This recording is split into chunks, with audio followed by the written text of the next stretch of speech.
We are good to go, producer John and Dan. Welcome back for the new year, first episode of 2024.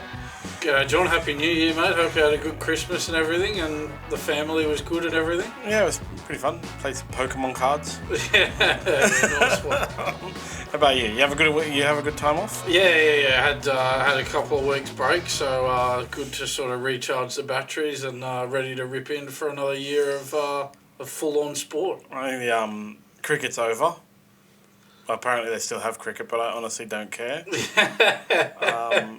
Pakistan's test series is wrapped up.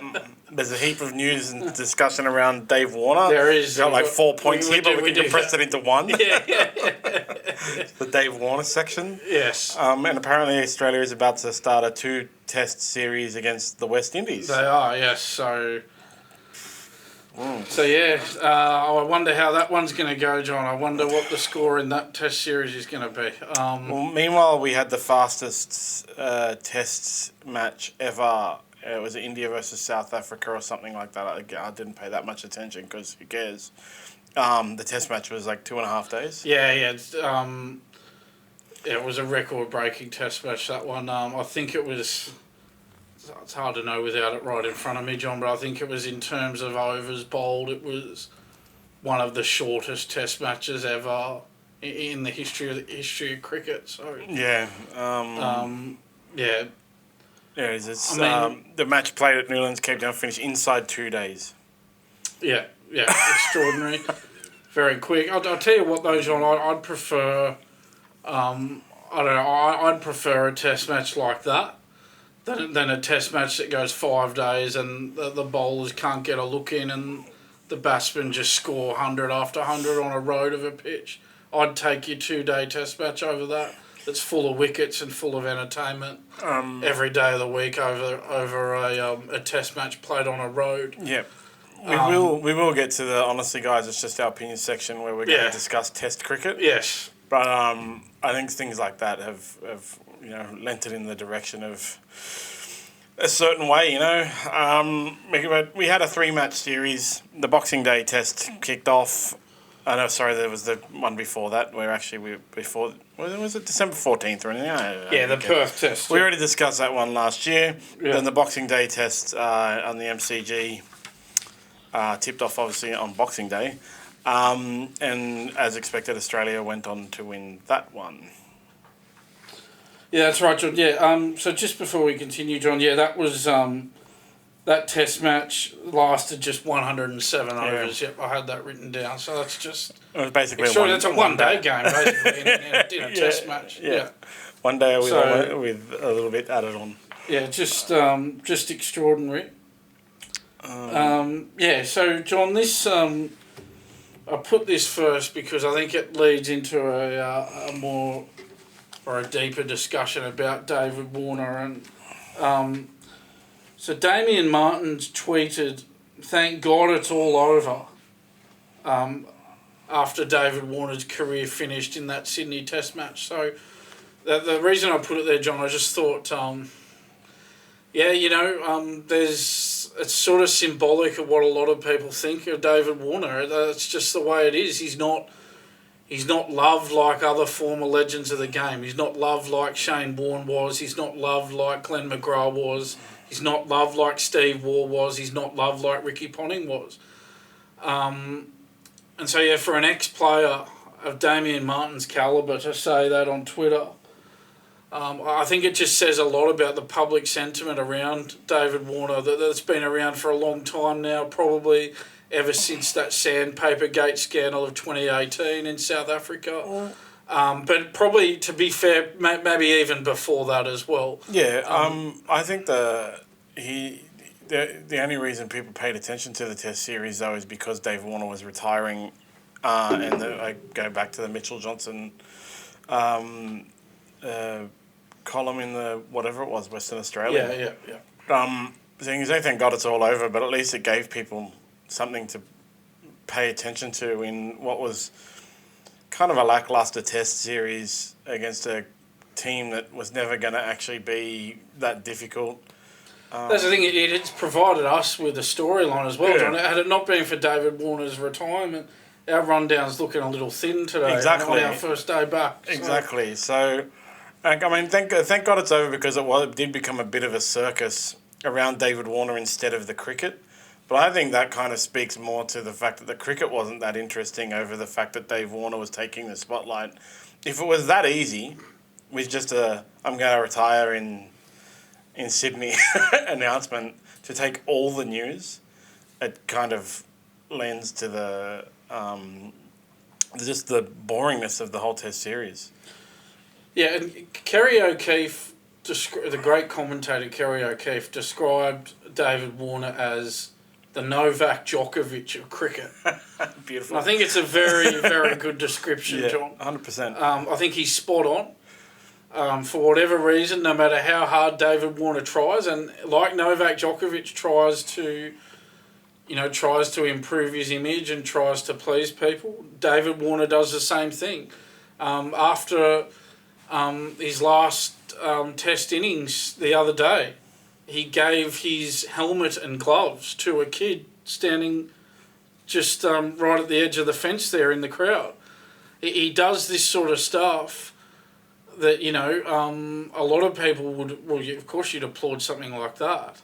But it feels like Djokovic, no matter how hard Warner tries to improve that public perception, the more it sort of just it goes the other way. And you think if there was one time where someone like a Damien Martin would tip their hat to David Warner, it'd be after their last Test match. But even then, Damien Martin saying, "Thank God it's all over." Well, yeah, it's the kind of thing where even if David Warner does something nice, everyone just kind of says he's got an ulterior motive to try and improve his public persona.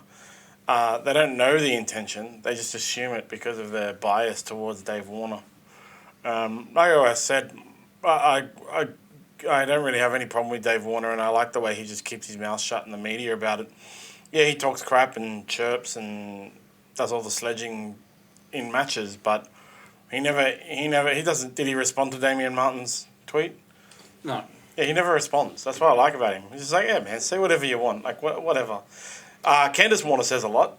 Yeah, and look, that maybe that doesn't help him either. I think that. Yeah. I think that the fact that she's always out there and having a lot to say on his behalf, I think maybe that doesn't help him from a PR standpoint.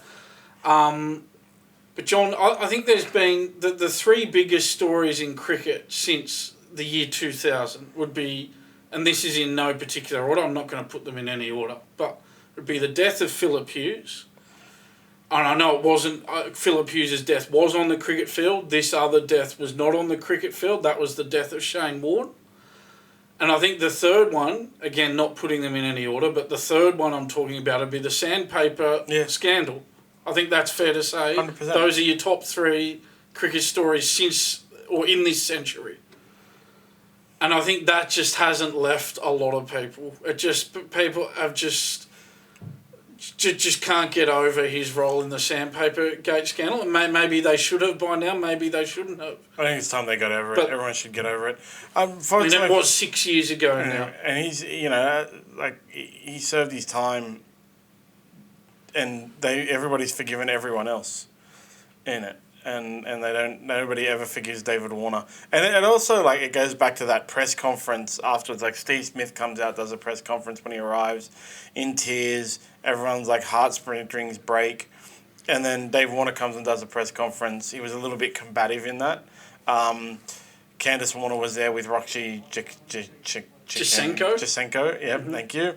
Who everyone, she's a very polarising character as well, even though she's the PR queen of Australia. And people just took it the wrong way and said, Dave Warner isn't actually sorry, he's just saying what he should say to look sorry. Everybody kind of went on about how his one seemed fake and Steve Smith seemed so heartfelt. And, yeah, prior to that, people didn't really like David Warner, but they could acknowledge he was a good cricketer. Now, most people won't even acknowledge that, just out of that bias. Which I think is very sad. We discussed it before. He's never going to go down as one of the greats of cricket. No, and I've got some stats for you later on. He's always going to go down as a guy who forced Cameron Bancroft, the junior member of the team, to sandpaper a ball. That's it. And it was also like a, standard Australian batting opener. Yeah. Like that. And He sits in a group of people that play open for Australia, who is the best team in the world and always has been and or for a long time will be, always will be. Sometimes they drop, but you got to say they have the best record and everything like that. So he's just another one in a long line of guys who open for Australia. And there have been some exceptional people you'll always remember who are openers for Australia, and then there's all the others. He's never going to be an immortal of cricket. He's just going to be a guy that played as an opener for Australia and also did Sandpaper Gate. And I've also got on the rundown there, John, just that quote from Pat Cummins. Mm-hmm. And there was almost something in that as well, John, where Pat Cummins said this, and I quote, after the Test match at the SCG. "Yeah, I heard it's Davey's last Test match, apparently." And I know he was joking, but behind every joke, there's an element of truth, John. Would Shane Warne's captain have said that about Shane Warne on the last day of his Test? I don't think that. No. I don't think that they would have. So I think there's something in that quote, John. Behind every joke, there's a bit of truth. Yeah, I think that leans back more towards the fact that it was such a big deal for a lot of reasons. To be honest, John, I think it was over the top. I think the fanfare around it was too far.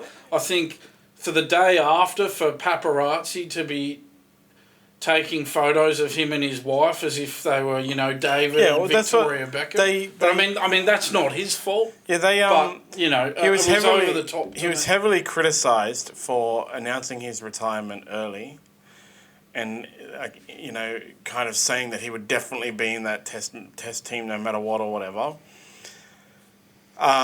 We discussed it, how he doesn't really deserve the right to dictate when he will be retiring, which was a common theme in the media. But the media beat it up, and no thanks in part to Mitchell Johnson. But, everybody beat it up. And then people want to criticise Dave Warner and for making that Test match about him. But like you said, the paparazzi was still following him around the day after. Mm. I think the media has to take some responsibility for that as well.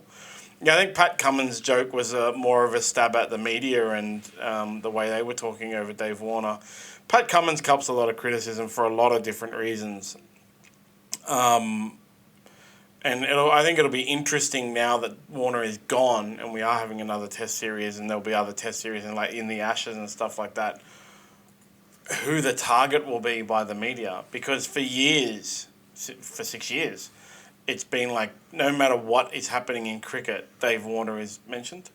Not because he goes out there and, he's Mitch and both the Marsh brothers copped a lot of hate as well. Both of them were targets. Dave Warner isn't a character that takes the limelight on himself and acts like an idiot and says stupid stuff. I mean, sometimes he does, but the media always seem to find a way to include Dave Warner in the story, and they have for years. I want to see what happens in the Ashes this year. Who are they going to target, and are they going to refer it back to Dave Warner? Because they no longer have Dave Warner to link every single story in every single Australian cricket match to. I think the Ashes is a couple of years away, but I get what you're saying. Whatever the it next is, time it's on. And whatever is on this year, I don't know what is on this year. Nothing. Well, there's nothing that jumps out, John. I mean, they went to India last year and they went to England last year. So if there is a series next summer India are coming out, and then the summer after England are coming out. But I don't know what their mid-year plans are. I think they got a tour to New Zealand after this West Indies series that they're hosting.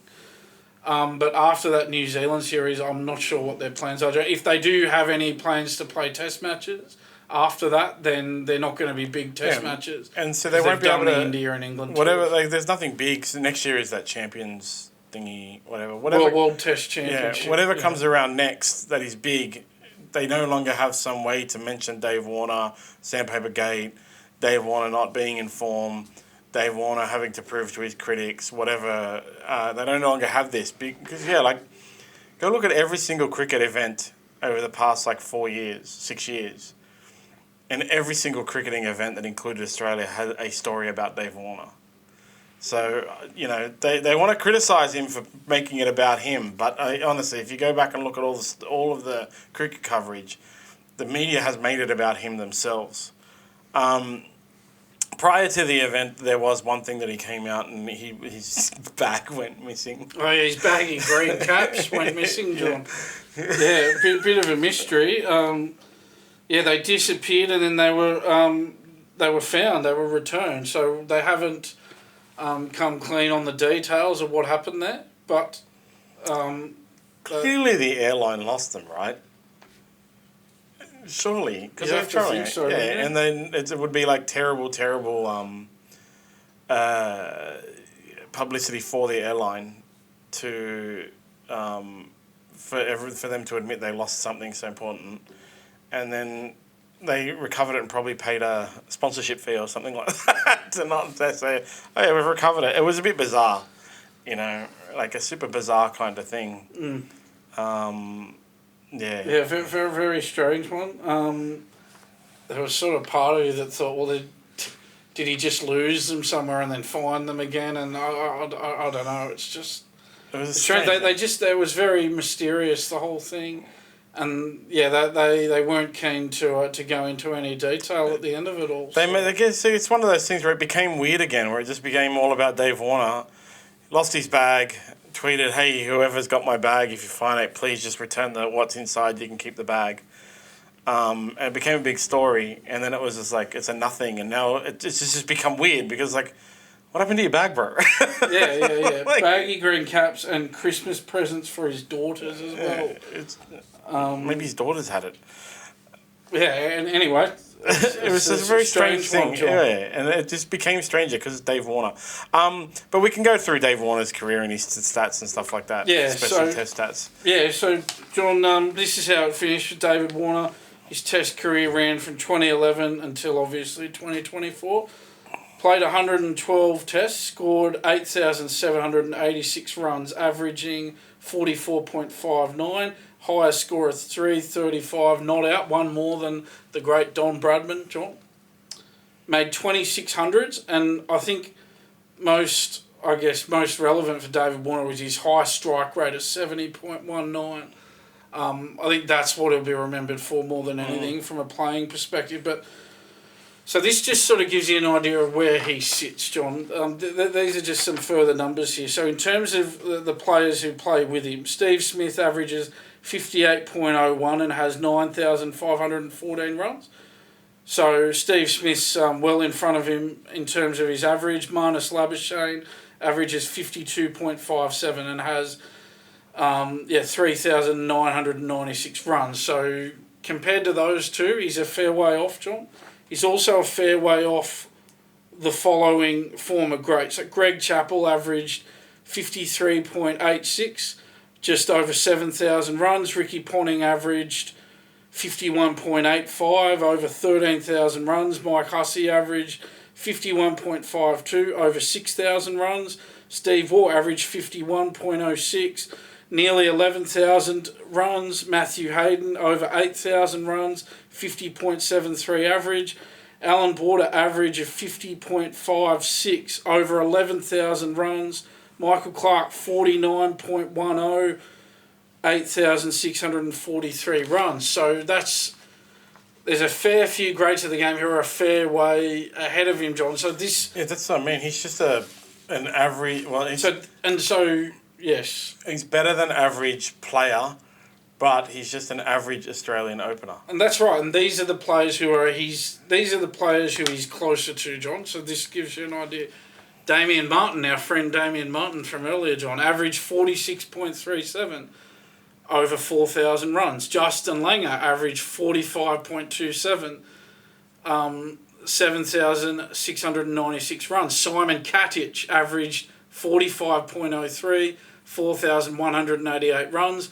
Darren Lehman averaged 44.95. He didn't quite get to 2,000 runs, nearly. Mark Taylor averaged 43.49. about 7,500 runs. Michael Slater over 5,000 runs, 42.83. So there you go, John. That's where he sits. Yeah. He sits among the guys who are just players. average Australian openers, or average Australian cricket players. Like they're obviously part of a team that is the best in the world, but they're just the average in that team. You know. Yeah, well done to Dave Warner. He's still going to keep playing though, right? He's going to go play for Sydney. Oh yeah, he'll do the 2020 freelance circuit, John. He's going to play for Sydney now. Money. So I hope he actually goes and plays some games for them, some matches for Sydney this year in the BBL. You know, some of those guys like Adam Zampa and stuff have been playing, which is good. But yes, so it's good that the players actually play, John. Yeah. It certainly helps, doesn't it? Pat Cummins is one of those players that signed for some team. I can't remember which team it was. Signed for a team, but might not actually play. But it's good. Like Dave Warner's going to go back, and apparently he's actually going to go back and play from this week or something, or next week. Yeah. And I was just going to say, John, I had a good look at the Australian averages over the history, and of all the batsmen I looked at, only one had a better strike rate than Warner's 70.19. That was Adam Gilchrist, who had 81.95. So on you, Gilly. So there you go. Yeah. That just shows. I think if we're talking about, a lot of people have said he changed the game. I think that's a stretch too, John. Warner. Yeah, I think that's a stretch. No. He didn't. Because, I mean, he was a fast-scoring opening batsman, but so was Matthew Hayden. So was Justin Langer. When Matthew Hayden and Justin Langer opened together, they'd score at 4 and over. I mean, they were as fast-scoring as any openers in the history of the game when they were together. So this idea that he changed the game, that's overkill as well, John. He didn't change the game. I like Dave Warner. Don't get me wrong. I just think, he has never done anything special in his career to make him a legend of Australian cricket, and he'll forever be remembered as Mr. Sandpaper Dude. That's it. Yeah. I think a few episodes ago I couldn't remember Cameron Bancroft's name, and he was part of the Sandpaper thing. Steve Smith will actually always be remembered as when he retires, he'll be the three guys in that. Steve Smith will be remembered as the great of Australian cricket who also had the Sandpaper Gate. Cameron Bancroft, people won't even remember his name. Yeah. It'll be like, who was that junior guy that was involved in it as well? I do think the cloud will hover over Smith as well. Unfortunately, he'll be a great of the game that also was involved in Sandpaper Gate, right? Cameron Bancroft will be like that junior cricketer that Dave Warner and Steve Smith bullied into doing it. So a lot of people won't remember his name. But Dave Warner will just be remembered as that guy that did the sandpaper. That's his main thing that he'll be remembered for. Bancroft, I think Bancroft was about 26 at the time, John. So this idea that junior member. This idea that he was, 19 or 20, I mean, he was 26. Yeah, and he hasn't been in the Test squad for a long time, and he hasn't been, he's always around. He's pushing himself in the media to take over Warner's spot. But I saw today. Pass, man. We'll see who they play with West Indies. There was some controversy at the end of the series with Rizwan. Yes. Failing to shake hands with female members of the McGrath family. Yeah, that was during a presentation at the SCG for the Jane McGrath Foundation, John. Obviously, the pink test there in Sydney at the SCG each year. Yeah, so the players lined up to shake hands with the women dressed in pink. The footage showed Rizwan opted against the handshake and he just kept walking, John. He copped it on social media, as you can imagine, John. It's part of his religion, actually. He's from Pakistan. He's Muslim. Yeah, so... It's part of his religion. So... honestly, man, have some... It's part of his religious beliefs, actually. It is. He's not allowed to touch women. That's the thing. He's not allowed to touch... I referee in jiu-jitsu for some women, and I don't touch their hand when I raise the thing, stuff like that. Because it's part of the religion. So who cares? It's not. He doesn't do it out of...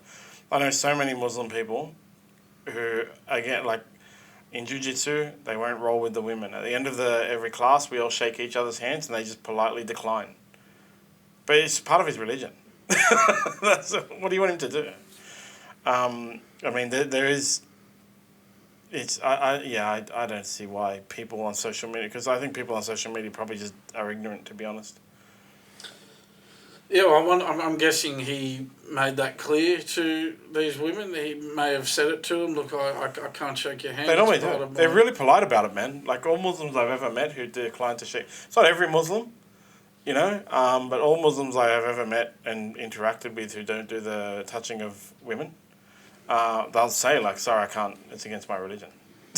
And I've never ever seen anyone have a problem with it in person, but I have seen heaps of times. On the internet after sporting events with Muslim nations where it happens and the internet goes crazy, just because the people on the internet are generally ignorant of it. But like I said, it's not all Muslims. It's only some Muslims. They decline to touch. I don't even know the rules of it, man.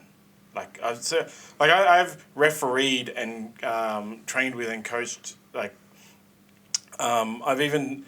In kids jiu-jitsu, depending on the age, they'll do boys versus girls. And I have refereed matches where the boy gets to the finals and it's against a girl and the boy declines to participate because he's not allowed to touch girls, And we're like, okay, man, no one's ever had a problem with it. I've never seen anyone have a problem. So we'll give Rizwan the benefit of the doubt here. I guarantee you it wasn't because of... And like I said, it's not all Muslims. So they were going on about how other people in the team shook the hands and he was the only one who didn't and stuff like that. And it could just be he is that type of Muslim that doesn't, actually, and all the rest weren't. Well, it's definitely that. Actually. I would say what he could do, though, John, is he could come out and make that clear. Pakistan could release that in a statement. They should actually. To maybe clear this up. I know Australians, a lot of ignorant Australians will still say terrible things on the internet about it, but they could do that. But that's something that Pakistan could and should do. I think to protect clear him, this up. For sure. Because then, because people criticising him now who don't... I am making an assumption, to be honest, just like they are, everyone is. I'm just more of a positive assumption than the negative one. What it is now is some people will continue to feel justified in criticism because they think he's some kind of sexist or sore loser or whatever, right? If Pakistan comes out and says, no, it's his religious beliefs... then anyone who continues to criticise him is no longer someone who is just thinking he's a knob because he's sexist.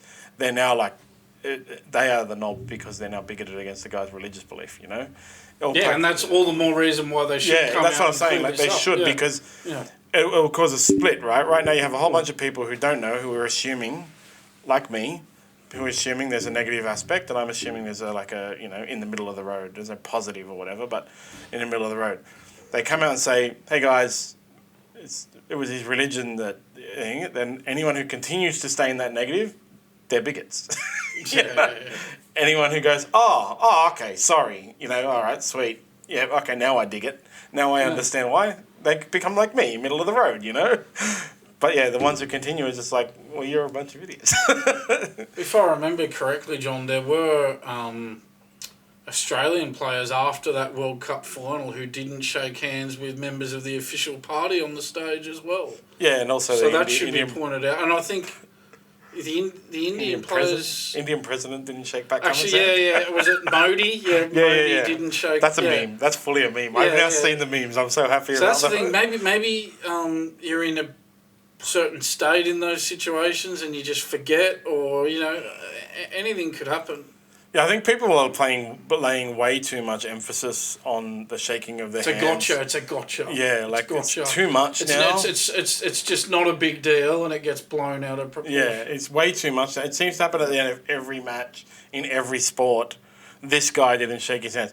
It's not like there was a basketball in the Bulls, when the Chicago Bulls and Michael Jordan era, right? I can't remember what team was. One of the teams walked off. They all just in unison walked off without shaking the Bulls' hand. That is an intentional kind of flagrant. The entire team, the entire organisation went, up yours. Whereas now at the end of every match, there's 50,000 people on the fields and stuff as well, all the time. But I believe this. I didn't watch because I saw the headline and went, I'm just going to assume he's Pakistani. He's part of his religion, you know. Like if there's a line, like they always do the thing. Like you can see it and things, where they like put their hand up and say, "Sorry, I don't." It's part of my religious beliefs. Yeah, I mean, he didn't do that either. Yeah, so I think from what I saw, he just walked on. But yeah, it would be good, as I said before, would be good to get that statement from the Pakistan cricket board. I'm going to note this, and then next time we see any end of any cricket match, we can bring up again who didn't shake hands and see who complained, because it is just becoming a massive complaint. Yes. On speaking of the McGrath Foundation, though, this thing about the journalists questioning the spending of the McGrath Foundation comes up every single year. Yeah, this was Stephen Long, the journalist, John, writes for the New Daily. He described the McGrath Foundation. He said, all up, the McGrath Foundation seems like an expensive way to fund an essential public service. He said in the article, he noted the foundation spent about $8.8 million on foundation-funded breast care nurses last year. And then he said, however, more than $9.1 million went towards fundraising and marketing, and a further $2.2 million was spent on administration. That's not so I mean, bad, what does he expect, this That's guy? actually Does not he so expect bad for a all charity. the money they make to go just on breast care nurses? That seems like lazy journalism, to be honest, because that's not so bad from my understanding with charities. I've dealt with a lot of charities and people who've dealt with charities. So some charities spend 95% on administration, wages, marketing, and 5% of the money that comes in goes to the actual thing. I've worked with charities that spend $0 on marketing, administration, all that kind of stuff, and 100% of money goes in. They're usually the smaller charities. I've worked with charities that run the biggest events in Australia, like single fundraising events in Australia and things like that, raising $10 million a year, where they pay a few full-time wages throughout the year, and then there's massive amounts, obviously, of investment in that event, and things like that. But that seems like about 40% is going to the actual charity thing itself, the nurses, and the other 60% is going to marketing and administration. That seems about standard to me from what I know, like in my charities that I've dealt with. So it seems like he's just doing a bit of attention seeking. But it happens every year, actually. Once a year, there's a complaint about the McGrath Foundation. And, I think I mentioned, I don't know if no, not on here. Like, so one of the things about cancer research and stuff like that as well is breast cancer is the highest funding in cancer research, with the lowest mortality rate, like the ratio, with children's brain cancer being the least funded, but it is the highest cause of death in children under the age of 16 from medical reasons or something like that. Like you go look it up on the internet or whatever, but it's something like that, right? The issue is not private. People shouldn't worry about private. As long as the private company is contributing money to it, it shouldn't matter. Because Glenn McGrath, his wife died of... It's Glenn McGrath, right? Yeah. Yeah, his wife died of breast cancer. So he went and made a breast cancer foundation, okay? That's his prerogative. It's private. People should worry more about government spending. And I'm not saying they should take away money from breast cancer research, because what we actually want is 0% mortality rate. Everybody has been affected by cancer in their life, okay? Everybody in the world. We want 0% mortality rate for all cancers. The government should invest more money in other cancer research. Not take any away from breast cancer to put it in brain cancer. They should just give more money to brain cancer. Stop buying $300 billion submarines and invest money in brain cancer research. Stop spending, $1 billion on football stadiums. Yeah.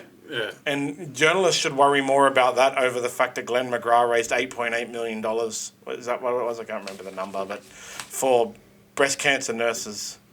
So the foundation spent $8.8 million on foundation-funded breast care nurses last year. And then, so his beef, this Stephen Long, his beef was that more than $9.1 million went to fundraising and marketing, and a further $2.2 million was spent on administration. I hate to break it. But at some point, you got to spend money to make money, right? That's life. All right, that is actually business and capitalism in today's society. You can look at it in things like movies where they will say this movie cost $350 million to make. It needs to make $1 billion to break even. You know, it's the other $650 million is because of the marketing and administration and all that kind of stuff, right? And I think the fact that Glenn McGrath and the McGrath Foundation has raised $8.8 million to go towards nurses should be applauded. That's a lot of nurses for $8.8 million. Especially because they don't get paid enough. Yeah. And what all journalists should be going to is going to the government and going, why does Glenn McGrath have to raise $8.8 million for nurses? Why doesn't the government give $8.8 million for nurses instead of building a stupid stadium when we have enough stadiums for our population? So, yeah, I see this McGrath Foundation thing every year. I don't think they're one of the bad charities. And like I said, I deal with a lot of charities.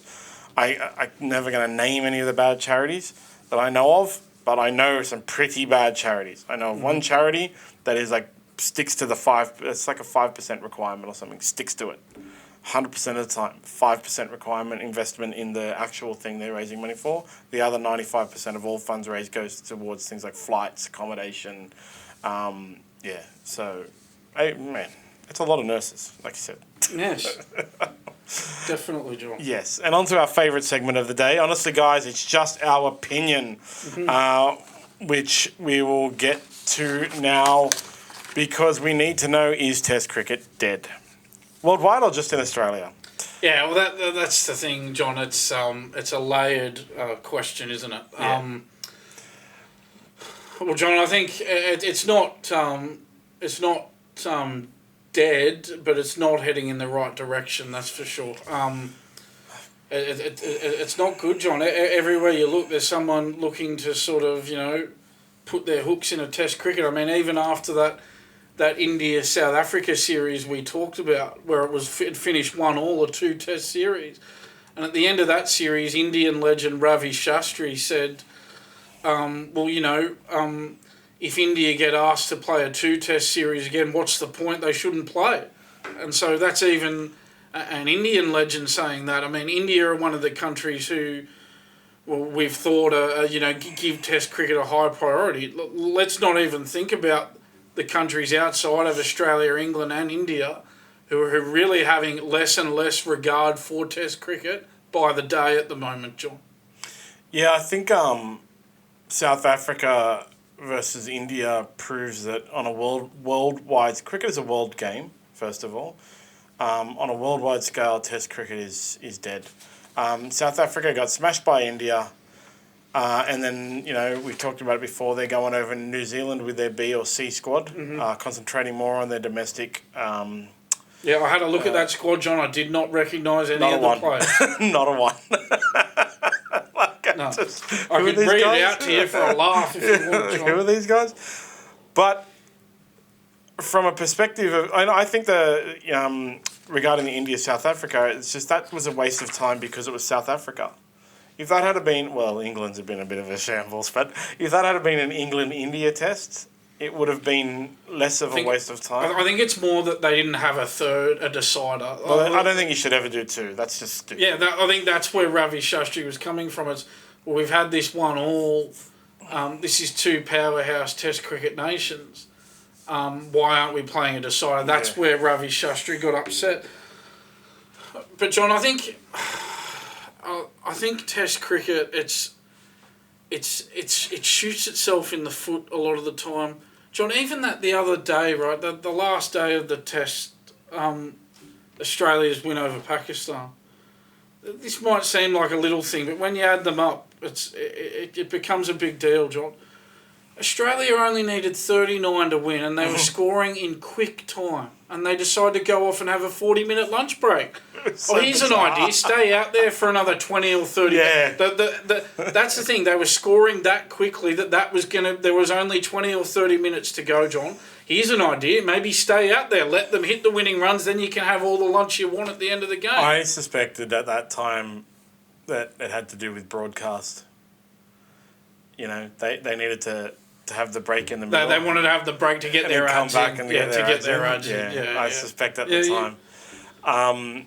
Because it was fully sus. Like, they could have just... It was 20 minutes, They could have finished it earlier. Things like this, John. Because they could have gone out and baseballed it and finished it in 3 balls. Test cricket needs a common sense officer to oversee. Yeah. And there are other examples too throughout that series, John. Oh, a 2-hour rain delay, and then they play for 40 minutes and have a drinks break. What? Yeah, again. It's like you just had 2 hours of no play where you could have all the drinks you want. You play for 40 minutes, and then you get another drink. You get a drinks break. It's so sus. So they go off for bad light, John. When there are lights on, I mean, seriously. It's but. The thing is with it that from the counterpoint, fans want it in Australia. Okay, like this was the number 1 highest rated ever Test series. Boxing Day series. The three Test series over the summer. The Boxing Day. And the crowds were good too. The Perth crowd wasn't, but the Melbourne and Sydney crowds were good. I got some. So this thing. All right. Yeah, it was. Where was the thing? Yeah, 349,252 people across 12 match days, which was adversely affected by the Perth crowds. So it would have been much higher if Perth hadn't have been such a letdown, right? Mm-hmm. The broadcast was the 5.5 million people. Across 7 Network and Foxtel. Biggest ever audience for KO Sports on day 1 of a Boxing Day test, with a 2% increase over last year's. It's Australians want to watch it, I want to see how the West Indies one goes, because that's a 2-test series as well, a waste of time. But Australia's going to smash them twice. And they came out last year too, John. Yeah. They came out last summer, they're coming out again this summer. Mm. So if you can work that out, you're doing a lot better than me. So, John, I know that the 2020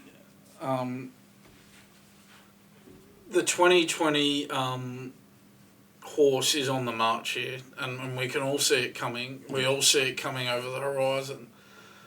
But John, I don't watch the Big Bash, John. I couldn't care less about the Big Bash. Give me Test cricket over 2020 cricket any day of the week. I'll watch a whole day of Test cricket, and then I don't want to know about the Big Bash, John. Well, it's not real cricket. It's fast food cricket.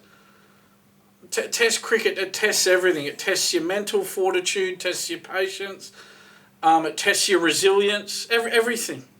But 2020, it's none of that. It's just a game of baseball. 2020 cricket. Shorter though, because baseball's a long game. But well, 2020. I think the BBL. You don't want to watch it because there's nobody in it. Like really, I think that's the main reason you don't want to watch it because nobody's in it. I used to watch it when everybody was in it, but I don't watch it this year because nobody's in it. I just pay attention to the results because it doesn't have those international superstars. The Test matches, I haven't done it for years, but I used to have sometimes friends would come over on Boxing Day or whatever, and we'd have the Test match on all day and sit and drink and barbecue and things like that. And that is what I believe. My assumption is still happens because it's the most watched form of cricket per day, per hour or whatever. Fans really want it, but on a worldwide scale, I don't think fans want it. I don't think New Zealanders want it. Afghanistan people want it. Afghanis, I don't know. Pakistanis, Bangladesh. I just think India, Australia, and England want it, and the crowds will watch it, and the people will watch it on TV. And it's other than that, it's kind of is on the outer, and everyone else just wants 2020. And John, what a joke the World Test Championships become now. Then it's only recently been created. This World Test Championship designed to add more relevance to Test matches. A lot of people complain that there were a lot of meaningless Test matches that just had no place on the calendar. And so this was brought in, this World Test Championship, every 2 years at Lords, the home of cricket. Play this, and so then that way teams have got an incentive. But now South Africa are sending their C team to play in New Zealand. So now, straight off the bat, that now makes the next World Test Championship a joke. Yeah, because a country like South Africa have decided that they're no longer going to take Test cricket seriously. I want to see who they will send in that.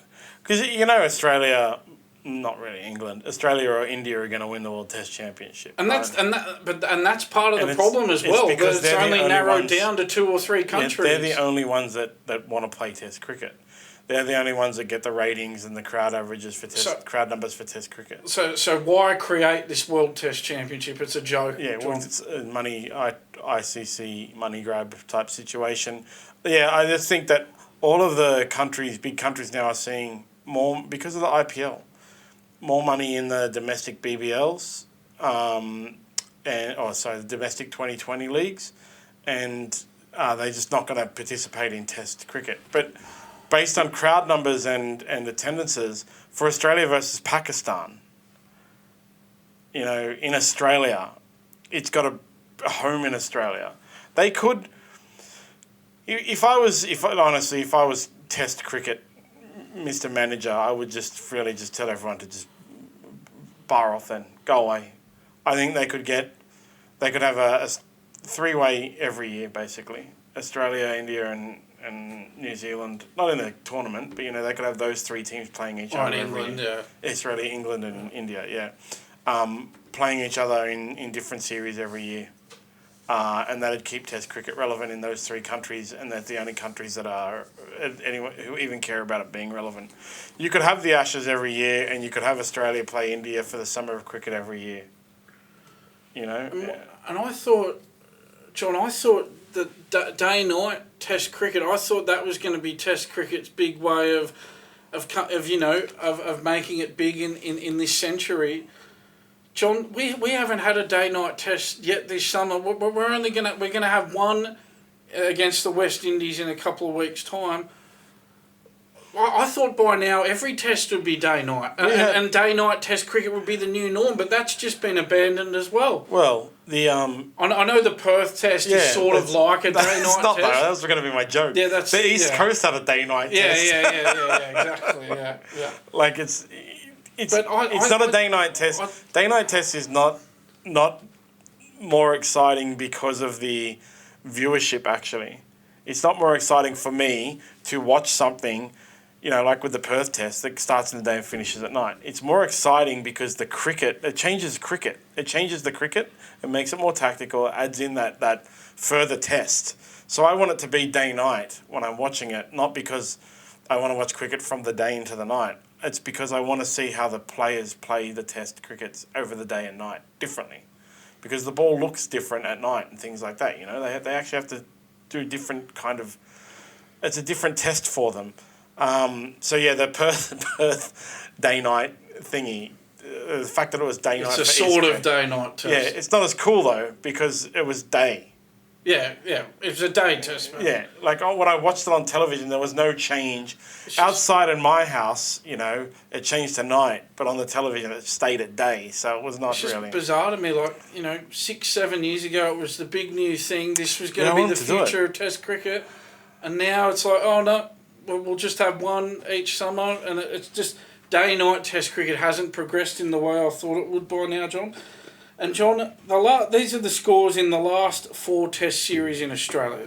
Here's another point for you. So, as we say, Australia beat Pakistan 3-0. That's the one that's just gone. Last summer, Australia beat South Africa 2-0. And they beat the West Indies, who, as we've said, for some reason are coming out this summer again. They won 2-0 last summer, John. And then the wonderful that Australia beat England 4-0 in 2021-22. So, John, there are some Australian cricket fans who love seeing Australia just beat the hell out of everyone who comes out here. I'm not one of them, John. I want to see a contest. We're not getting any competition out here. I know India won out here before these series I've mentioned. But we're just not getting these competitive series often enough, John. It's not happening often enough. These teams need to come out here much earlier, play more lead-up games, but they won't because the schedule's too crowded because there's too many 2020 games being scheduled. What they should be doing is dropping into New Zealand for a couple of lead-up games. a lead-up series before coming over to Australia for the actual series. Yeah. Well, it'll be better than nothing. Yeah, I mean, playing Australia. you wouldn't be getting Australian conditions, but it'll be better than It's close enough it'll be too. better than New Zealand's nothing. close enough too. I believe it's the same. The pitches are a little bit different over there, though. They're a bit more. Fields are smaller. The pitches are more bowler friendly over there because they get a lot more rain, so you get a lot more green tops over there. The pitches are drier, more batter friendly here. Yeah. But it's still better. we need make New Zealand relevant in Test cricket because they're just not now. Although they will be in the Test Championship, right? Yeah, they are because it was the top 8 from the World Cup, which England just. I think you mean the Champions Trophy. Yeah, sorry. Yeah. Like I keep trying to say, like it's Australia, England, and India, and England aren't even that. I can't even remember when the last time England won a Test series against Australia or India is. Sorry. When was the last time England won a Test series against Australia or India?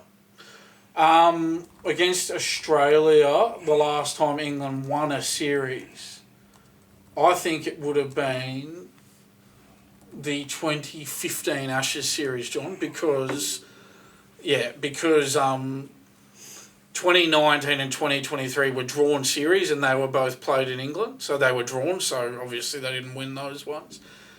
And they haven't won in Australia since 2010-11. So, 2015 Ashes would have been the last time England beat Australia in a Test series. And I'd say it's around the same for them against India, I can't think of a time. Has India ever won a Test series in India? Has England ever won a Test series in India? Not off the top. I can't recall. 1984, 1985. Yeah, there you go. That's before I was born, John. So that's why I can't remember. Yeah, so... so to summarise this debate, John, are we saying that Test cricket is dead in every other country other than Australia, England and India? Yeah, I think so. Yeah, okay. Yeah, because nobody cares except for Australia. Crowd numbers, well... From a fan perspective, I think that's it. From the ICC, they will beat that dead horse out of every last dollar that they can. Yes. For the rest of eternity. You can be sure of that, John. On to tennis, which from next week will become our opener. Yes. Because the Australian Open is about to start and the warm-up matches are happening. My wife said to me last night, "Did the Australian Open start? Why didn't you tell me?" I was like, "I don't think it did." She's like, "It did!"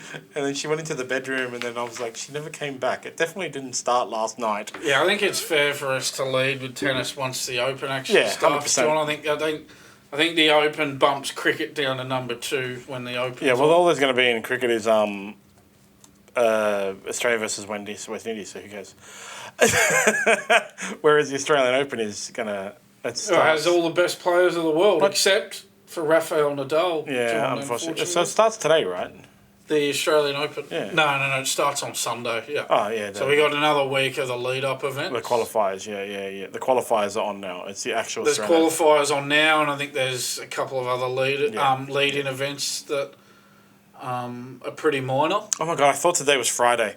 Right, yeah. Okay, it is Monday today. So it's Monday the 8th today. It starts on Sunday the 14th. Yeah. So it's very exciting. So, Rafael Nadal has unfortunately not overcome his injury. I'm spewing, John, because I was watching him. I watched his first 2 matches in that Brisbane International, and as I was watching it, I was thinking, I can't wait to get on the podcast and talk about how Nadal's back and he's ready for a good run at the Open, and then we get the news last night that he's had to pull out of the Open because he suffered an injury in that 3-set loss to Aussie Jordan Thompson. Yeah.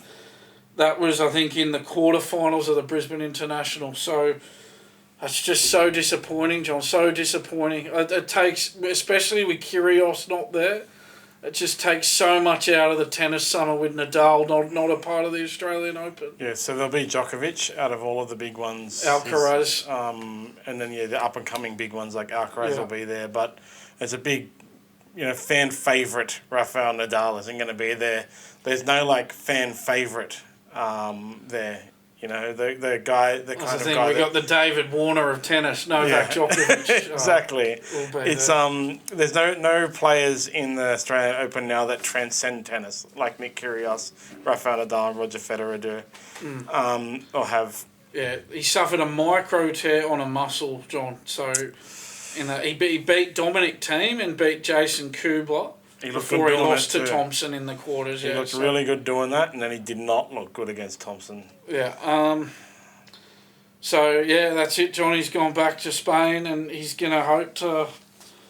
Gee, you just sort of wonder, John, how long is this going to... For a 37-year-old with his injury history, how much longer can he keep just getting injured, doing the rehab, coming back? He's got to be getting close to the end of the road here, John. I was actually looking up the drug testing for tennis today because we're having a discussion.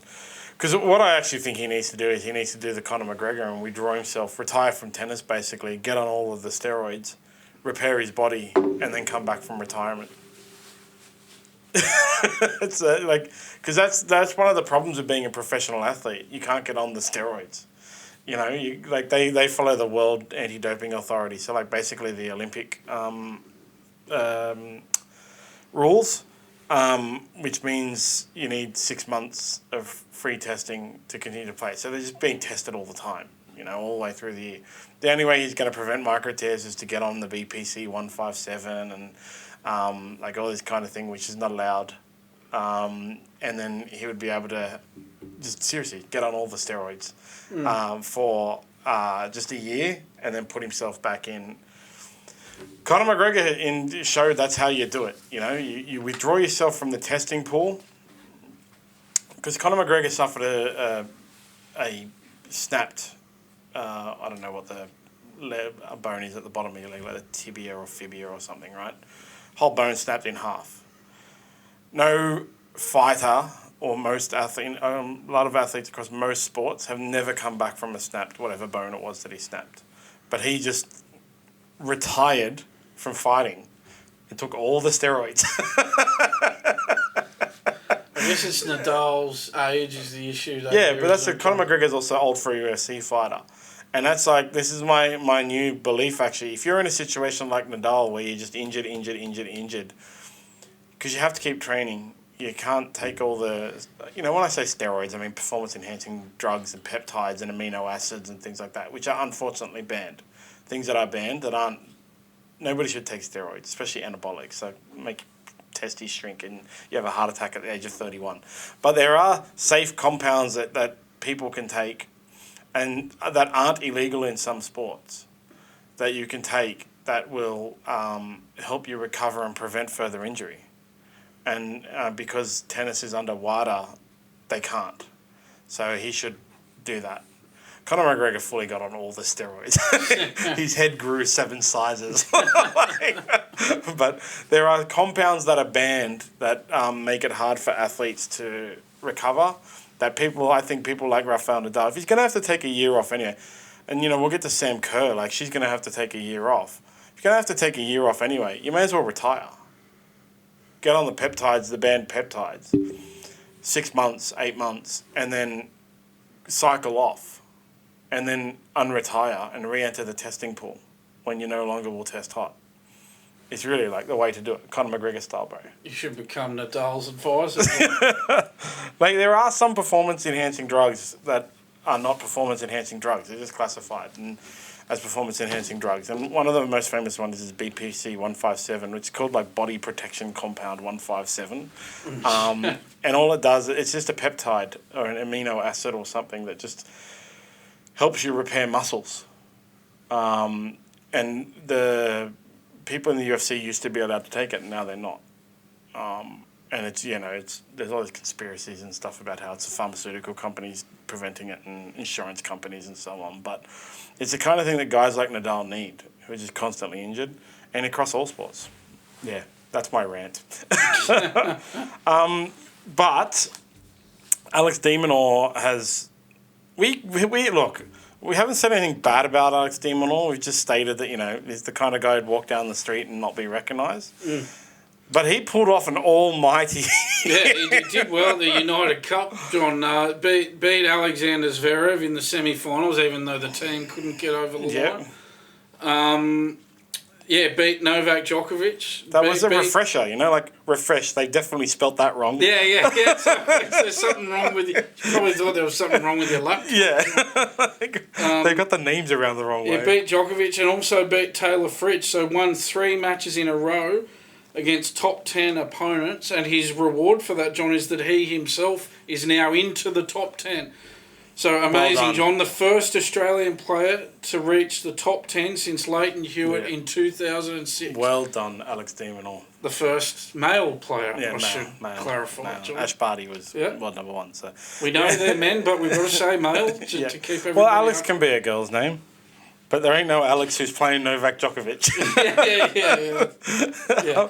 But so there you go, John. Very impressive from Alex de Minaur there. So he looked good doing it. We get some run from him at the Australian Open. I watched the highlights, and of course highlights will always show the highlights. He looked good doing it, and Novak Djokovic didn't look bad losing. Novak Djokovic did struggle a little bit at some point. I suspect, and we got to be honest about it, John. I suspect Djokovic wasn't going at full pelt here. He might have only been going at 60 or 70%. Yeah, it's one of those events that there's no record to break. There's no ranking that will affect him. No, I think it is ranking points based with the United Cup. I think but that will affect him. It won't affect him. No. It doesn't make a difference. And it's not on his radar. It wouldn't. If they played at the Australian Open, it wouldn't happen. Yeah, exactly. But it's still like a massive achievement. And I think finally having an Australian male in the top 10 for the first time since Leighton Hewitt is awesome. Yeah, so well done to Alex de Minaur. Yeah, so Australia losing that semi-final to Germany. Germany ended up beating Poland in that United Cup final there, John. So there you go. I think we might have brushed past it, John. But Jordan Thompson beating Nadal. It was a great effort from him. It was a 3-hour thriller. He lost to Grigor Dimitrov in straight sets in the semis, and then Dimitrov went on and beat Holger Rune in the final of the Brisbane International. Elena Rybakina beat Arina Sabalenka in straight sets in the women's final of the Brisbane International as well. Sabalenka... That was a smashing, right? 6-0. It was straight sets. Yeah, it might have been... I don't have the exact score in front of me. It might have been 6-love, 6-3, something like that. The press conference is really funny because the loser said, the winners... team did her and the team did a really good job. Well done on the preparation and everything, and also my loss was entirely my team's fault. It wasn't my fault. It's all your fault. She was only joking, but it was really funny interview. But it kind of also shows how they take it so not seriously, these events in their warm ups, all of them. That's it for tennis for now because we're a week away from the Australian Open. We will have plenty more once the Australian Open gets underway. But in rugby league, the world's worst kept secret, Jerome Luai signed with the Tigers a couple of days ago. Yeah, no surprise, John. 5-year deal. So, that'll start in 2025.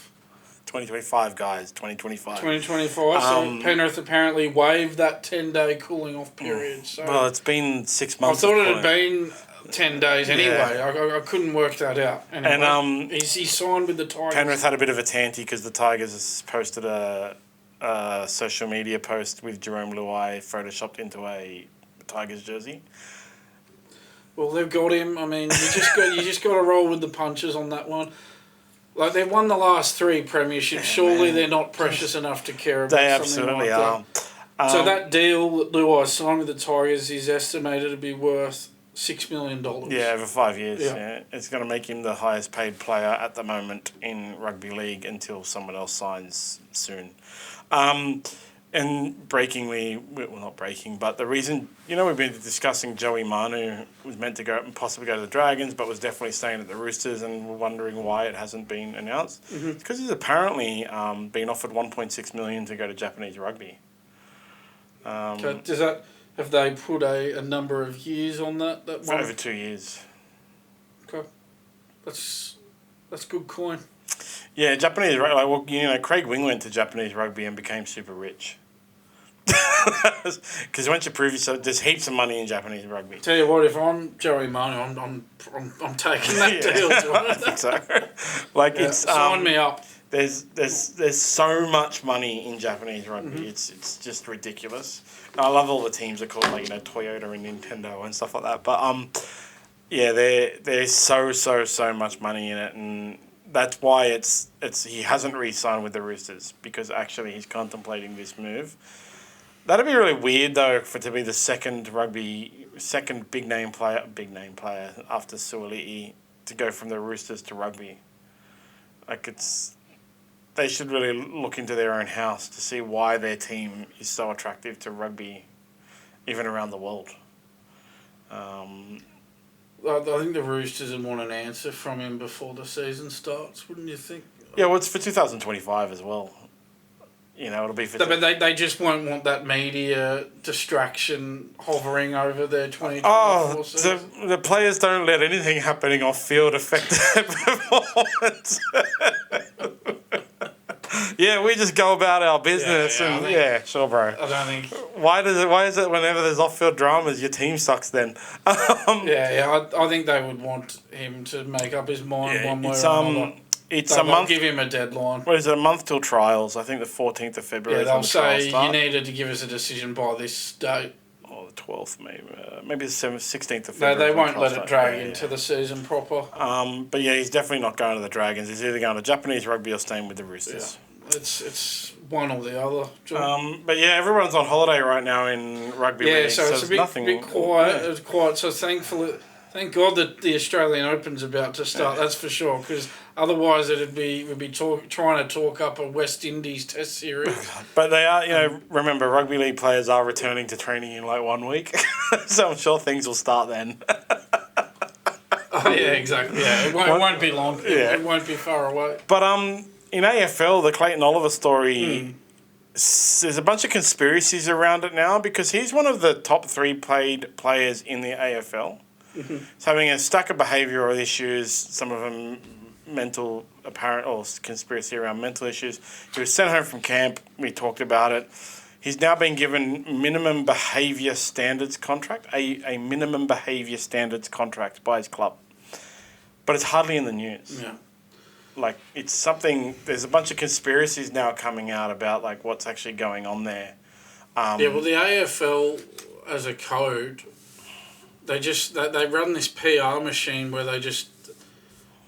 If you're a journalist, and it's not the same with rugby league at all, but if you're an AFL journo and you constantly write, bad PR stories for the code, you just get frozen out of the system. So if you're an AFL journo, you've got to toe the line, and if you don't toe the line, then you know where you're ending up. And there's a very small few who've had the guts to call the AFL out on it. And those journalists are nowhere to be seen now, John. So this is what they do. They're bullies. They don't allow bad publicity, and I'm not surprised by this at all. I'm not surprised that this Clayton Oliver story has been buried, John. It's just like the only news coming out is like, who will be the top 8 this year? Who will be the bottom 8 this year? Will this team get the spoon? Meanwhile, Clayton Oliver, he's the 3rd highest paid player in the league or something like that, He's on more than $1 million a season. I'm having massive issues. Like, he got done for driving without a license. Had his seizure behind the wheel. Had an issue at some house party where he punched a wall or kicked a hole in a wall or something. He was in camp with the team and was sent home. He's now been given this weird contract, apparently, is the rumour, for a minimum behaviour standards contract. And yeah, like nobody is reporting on it. So there's been a couple of conspiracy theories floating around the internet on it. Which is one of the good things about the toilet of the internet, the social media. You get the conspiracy theories. Guys will come in. And then Reddit is the best place, because Reddit, you can bang up a burner account. Like everybody makes burner accounts on Reddit and says, this is a throwaway just so I can report this, because if I use my real account, everyone will know that I said it, who I am. So, and then, yeah, they reckon actually Clayton Oliver something really, really big has happened, that the AFL is like working overtime to really like keep it on the down low. Yeah, would And not I've surprise seen me. dozens of theories, and some of them are pretty horrific, which I'm not going to cover until something comes out. Yeah. But it's there's a lot of chatter about it, like what's going on over there, and then some people have done throwaway accounts that like, this is what I know. And there's some pretty bad stuff that's floating around on the internet right now. And this is like one of the things where the AFL should, or even his club or him or whoever, his rep should come out and go, this is what's happening. Because otherwise people are just going to make up rumours, you know, and they'll just keep doing it.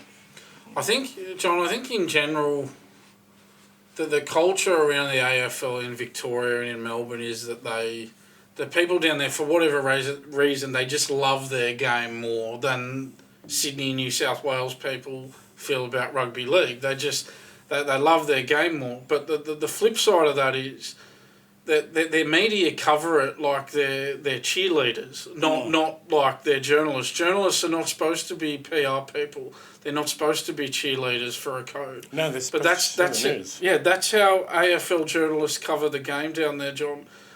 That's the problem with being in that culture of, you know, loving everything to do with your game, is that you lose impartiality when you have journalists who are basically forced to jump on board with the AFL PR machine and the AFL PR messaging. You know, but you know, rugby league journalists obviously don't have that problem, John. They're free to cover the game in any way they want, and they're not cast aside because of it. It's sort of nobody thinks it's better that way, the AFL way. Like, I certainly don't, John. I certainly don't. The AFL certainly obviously does, because they can constantly advertise themselves as, we never get in any trouble. But like, one thing I always say to like people I know who love AFL when they're criticising rugby league for the bad behaviour, I always have these things like, AFL has had like really, really extremely bad stuff happen. You know, like really the extremes of like negative behaviour. And when it all comes out, it becomes uncovered not by AFL journalists. You know, like, it was that coach that was in the room with the underage girl and all that kind of... Yeah, there was 1 year, John, where I actually wrote a story. There was 1 year where, it might have been that year where, was it maybe might have been about 2010, that sort of time, where I actually did a story comparing, the NRL had a lot of off-field issues that year, and I did a story I actually went through and compared the scandals of the two codes for that year, which code actually had more scandals. The AFL actually ended up having more scandals, if you can believe that. And the heat that I copped for writing it from some AFL types, you wouldn't believe, John. So, that's the thing. They seem to they massage stories better. They manage stories better down there. They got a very slick PR machine, and it makes it less entertaining for the fans. We want bad things to happen. We want to know about them. But yeah, like the reason this came up, I put it on here, is because I saw so much chatter on it on the internet, amongst all the AFL, not official AFL stuff I follow, but all the fan stuff that I follow on AFL. You know, like everybody is just, there's so much conjecture about it. That's such a weird thing. And the AFL should like just release a statement. Clayton Oliver should, his team should, whatever, like just say something, because it's just going to get worse and worse and worse. And if it is some of the things I've seen, then it's just going to be a massive blow-up. Or it could just be that he has mental issues and needs to be taken care of. And covering it up and letting people do all this conjecture. It could be both, right? Yeah, well, yeah, actually. Yeah. But if it is just like he's got some mental issues that needs to be taken over, health issues, people's conjecture on the internet isn't going to help it. You know, it's going to make it worse. And they could just nip it in the bud and go like, okay, guys, this is what it is. All right, so just leave him alone. And most people would be like, oh, okay, sorry. All right. There's always the corner of the internet who will then run with it. But, you know, they're the ones that we all ignore. There's no real combat sports news except that Conor McGregor's... This guy's such a... Conor McGregor announced himself that he'll be fighting Michael Chandler in International Fight Week, 29th of June. Conor McGregor's returned from all the steroids. The main thing about this is, of course, all the memes came out just said that just gives Conor 6 months to pull out. Guy hasn't fought in 2 years, So you don't think it's going to happen? No, not at all. He's got no reason to fight. He's like a billionaire. Because that came out about Christmas time, didn't it? He did it on New Year's. Yeah, New Year's. Yeah. So for us, it was the 2nd. But, he announced it at 12:01. And it was just such a terrible announcement on Instagram that he did. And it was like, nobody believes it's going to happen. And then because of him, Michael Chandler also hasn't fought in a long time. Because he's been sitting around waiting for Conor McGregor. And they should give Michael Chandler a tune-up fight. Just because Michael Chandler is like a violence personified. So everybody wants to watch him either get his head kicked in or him kick someone's head in. But, yeah, so Conor McGregor is apparently fighting in 29th. Yeah, right, sure. Not going to happen. Nah, fully don't reckon. They should have market on that. On to other sports news. Yeah, John, just thought it was worth mentioning. I know it's terrible news, but just the very tragic death of beloved Australian cyclist Melissa Hoskins. She died, I think it was the day before New Year's Eve. New Year's Eve, yeah. She was hit by a four-wheel drive ute, allegedly driven by her husband, Rowan Dennis, 33. Terrible, John. Dennis was charged with dangerous driving causing the death of his wife, as well as driving without due care and attention and endangering life. So, yeah, terrible news, John. Very sad. Thoughts go out to her family, the children, her friends. It's just a terrible tragedy. What we don't do on this podcast is we don't prejudge these matters. So Rowan Dennis has been charged. They are only charges, and he's like everybody else. Rowan Dennis is entitled to his day in court on this matter, and until we have an outcome of that court case, it's not really worth making any further comment on the matter. I wouldn't have thought, John. You know my thoughts on that. He's innocent until proven guilty, and he deserves nothing until he's been proven guilty. Yeah, I know a lot of people do it the other way around. They people are guilty until proven innocent, but that's not how we roll on this podcast. We're in line with the law here. You're innocent until proven guilty. I prefer to worry more about her children and feel sad at her death over... Yes. Yeah. But Oscar Pistorius has been released from... Yeah, Pistorius is out now, John. He's out of jail. Is he going to move to Ireland? Released on parole. So apparently he's going to live with his he's got a very rich uncle, Arnold Pistorius, I think his name is. And he's going to live with him in a big estate that he has, Arnold Pistorius, and that's heavily guarded, and I think it's going to need to be heavily guarded, John, somehow. I think there will be people out for revenge on Oscar. It's weird to me that there are still places in the world in 2024 now, where it's like a big estate that's like basically a castle. He's gone to live in a castle, like a princess in a castle, and be protected by the king. Like it's weird that those kind of places still exist. Yeah.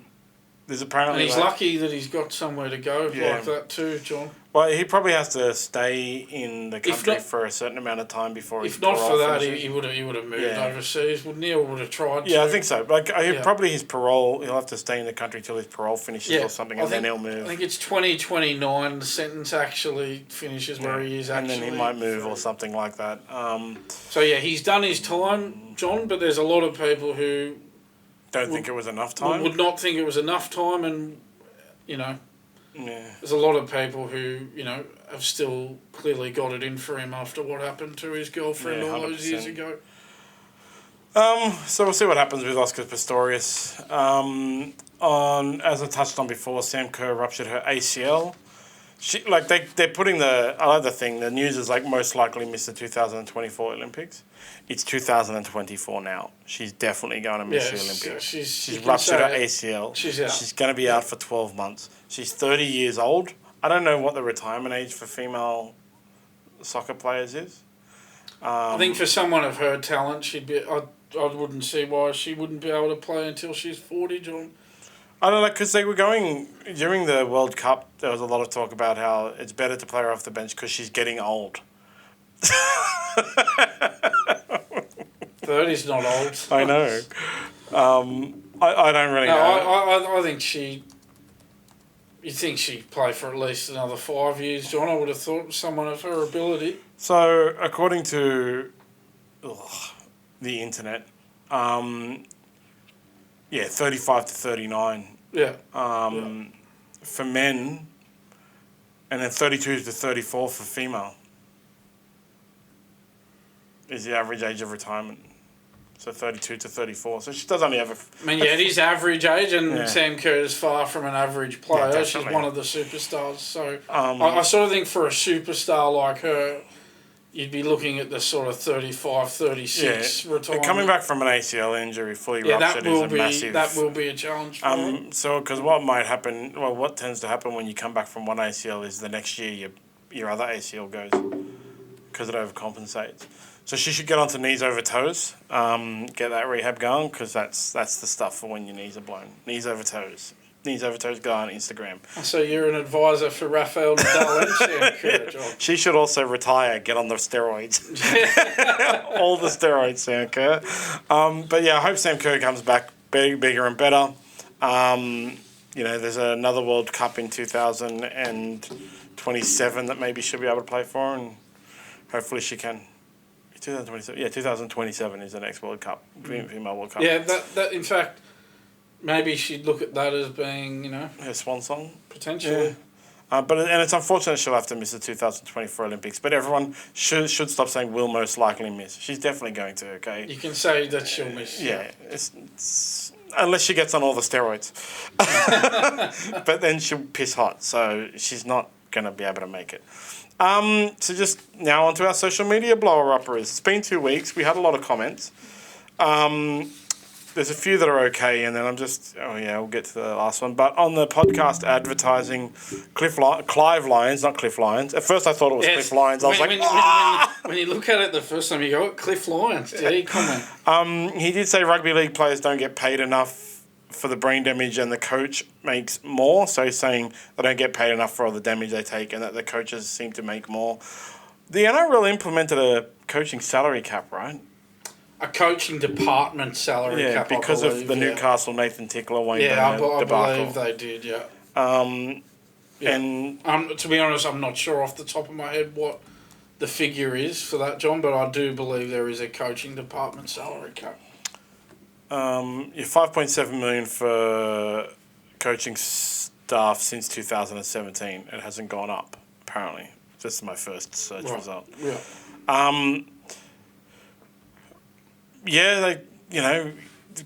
We've talked about it extensively. NRL players, rugby league players get paid what they're worth and what people are willing to pay. And the same goes for the coaches, I guess. The coach might make more, but a CEO makes more as well. I don't think... I know Wayne Bennett was on a ridiculous amount at Newcastle, and that was one of the big issues. Like, he was on $2 million a year before there was $1 million player in there. I think it was $2 million a year, yeah. And it was before there was $1 million player. I think that was with incentives factored in as well. That was the top end of it. But before there was $1 million player, Yeah.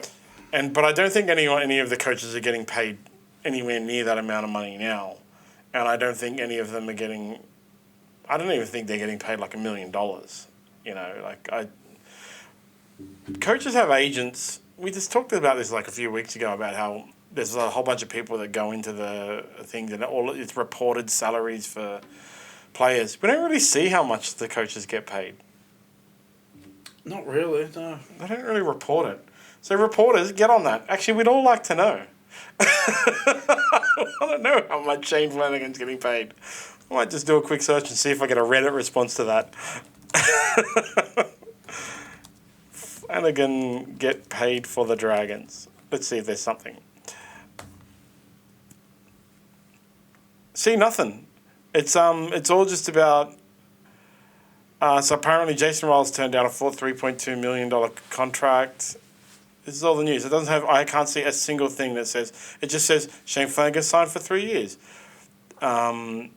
This is all the money for the players. Yeah, they don't really report on how much coaches get paid. But I'm interested to know, to validate this remark a little further. Yeah, it'll come out somewhere. Someone will have it. On our corporate... Someone like James Hooper will have that. Yeah, they probably know. Have that, yeah. But I think coaches are too friendly with the news reporters. On the corporate box experience, which we'll mention again soon, Robin Hall, I think we already mentioned that. She said this will be awesome. Yes, it will be awesome. Back to our most overrated player commenters. It never stops. Thomas Dupper. Yes. If you're talking about Cherry Evans in the latest video, then you have no clue about the game. Or Ben Hunt. Same thing. Hunt is great in Origin. He pretty much won one by himself last year, and using a win percentage to prove a point on a 3-game series is stupid. And for the Dragons, he performs. He's the reason the Dragons aren't at the bottom of the he's not the reason the Dragons aren't at the bottom of the table. Do you think one marquee player like him takes them to the top 8? What players does he have to work with? Dragons team sucks, and so does the board. It's not Ben Hunt's fault they don't make the 8. Yeah, I think your entire comment is completely wrong. First of all, we weren't talking about Daly Cherry Evans in the overrated player video. We have been continually talking about how Daly Cherry Evans gets paid exactly the amount that he should, and he would get the same at every other club he went to. Well, I mean, and he's talking about Ben Hunt here. He says, sort of confusing what he says here, John, but he says he's the reason the Dragons aren't at the bottom of the table. It's meant to be he's not the reason. Yeah. The only thing that we said, John, is whether you like it or not, the reality is that the team that he's the key playmaker in finished second last this year and has not had good results since he's been at the club. Made the finals once. That's all we've said, John. That's just a fact of the matter. How much he has to do with it, well, it's up for debate. But that is the fact of the matter, is he is not taking them where they need to go at the moment. With the win percentage thing, I did mention the win percentage at Origin that Ben Hunt has to highlight the fact that he plays for Queensland, and when Queensland has Ben Hunt playing for him, they have a worse win percentage than when they don't. It's a Queensland team that wins more times. And why does he say using a win percentage to prove a point on a 3-game series is stupid? It's a percentage. Yeah. Percentage means it doesn't matter how many games it is. That's what a percentage is. Yes, yeah, exactly. But it wasn't even on a 3-game series. It was on all of his Origin. He played Origin 17 times or whatever it was, right? And they tend to lose when he's with them. I'm not saying... And I believe we said, we're not saying that he's the reason they lose. It's just that that's why we believe he's overrated. And then he says, if you're talking about Daly Cherry Evans, you have no clue. Well, we weren't talking about him. So, I mean... Watch the video a little bit closer. Maybe watch it closer Thomas Dupper. before you... It's the internet, though. You don't pay attention to what people are saying before you It's argue. all about slinging their mouth off, artists, John. So Valerie Latham Phillips on the same video, but... it kind of does lead into it. It says, cost for a little kid to play is so high, there'll soon be no juniors playing the sport. Take the obscene dollars off the top and give it to the juniors. She's right. It does cost a lot for juniors to play rugby league, but unfortunately it actually costs a lot for kids to play all sports. Yeah. It's really quite expensive. I got my daughter who does acrobatics. It's not gymnastics, it's acrobatics. Okay. Sorry. And my son who does ninja, that's gymnastics. But, ninja is the boy version of gymnastics because gymnastics is for girls. And it's super expensive. They also do jiu-jitsu, where I teach them, jiu-jitsu. It's super expensive to play all sports, unfortunately. I just would... I don't think the NRL does enough enforcing clubs to fund their juniors enough. And it's not because they don't want to, it's just simply because if they did force all of the clubs to fund juniors, clubs wouldn't be able to run. Not enough of the clubs are in... They are getting there. All the clubs are getting there to a point. But, one of the reasons we don't have 3 tiers of team anymore is because all the teams can't afford them. They rely too much on QRL and NSWRL to fund the lower tier teams. So if the whole sport was more unified as a whole and the pool of money was actually a pool, like a communist system, then they would be able to fund juniors more. And then it would but I still don't think it would cost less, to be honest. Because it costs heaps to get your kids to play sport. That's just a fact of the thing. It's rising cost of living, mortgage rates. So I think it's a good comment. But we always, and there'll soon be no juniors playing the sport. There always are, though. Yeah. We always find one. No matter how much expensive acro and ninja is, we always find the money to get the kids into it because we want them to play sport. Dean Lab said aspirations change among young men that follow footy, but I suppose it's easier to become the next Paul Kent or Buzz Rothfield than it is to become the next Reg Gaznia. Now, I don't know what he was trying to get at, but I'm guessing it's one of those typical ones of we don't know what we're talking about because we don't play rugby league. That was my guess, apologies if it's not. And we addressed this at length last episode before. I don't think we need to go into it again.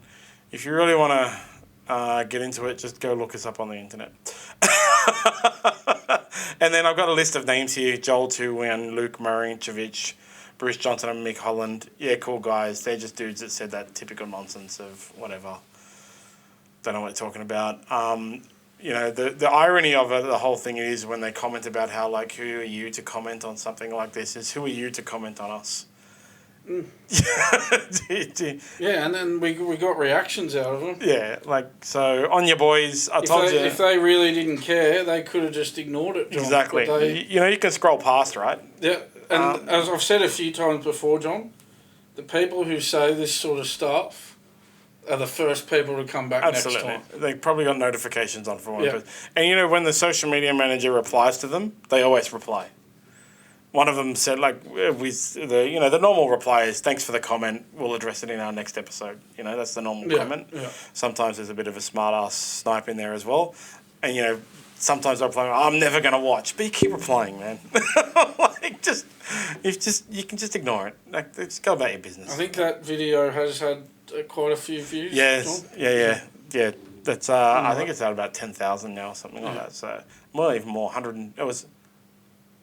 Yeah. 110,000. I was counting the zeros in my head, Yeah, well, there you go. And it's had something like, 338 comments. Yeah, so it's had a level of interest. Yeah, it's... that one's on an ad, is it? Because that's not... I don't think that's the YouTube video. No, it comes on... No, because it's on both. So on the YouTube one... Because the posts are done across all platforms. Right. And...